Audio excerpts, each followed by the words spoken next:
रूस और यूक्रेन के तनाज़े की वजह से मगरबी ममालिक और रूस के जो ताल्लुकात हैं मजीद ख़राब हो चुके हैं। सब्सक्राइब करें और बेल दबाएं ताकि कोई खबर रह न जाए।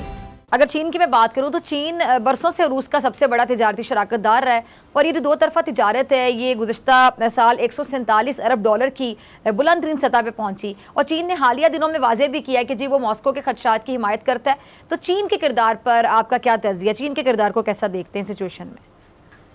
China is very clear that China is supporting outrightly Russia.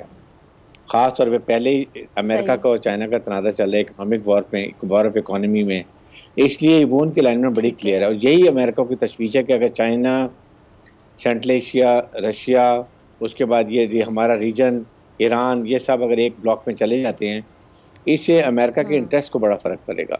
और चाइना ने बड़ा क्लियर कह दिया कि वो उन्होंने अभी भी कॉन्फ्रेंस में कह दिया कि we will support in under all circumstances Russia को।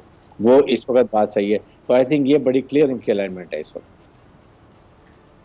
अच्छा बीर साहब, इमरान खान साहब ने इख्तिलाफात के खात्मे के लिए भारतीय जो वज़ीर आज़म नरेंद्र मोदी है उसको टीवी पर मुबाहसे का बाकायदा चैलेंज किया है, तो इसे आप कैसे देखते हैं? करेगा वो challenge accept Narendra Modi? I think कभी भी नहीं करेगा और प्रेसिडेंट पाकिस्तान ने बिल्कुल बॉल उनके कोर्ट में डाल दी है रशियन उसको इंटरव्यू देते हुए कॉरेस्पॉन्डेंट को।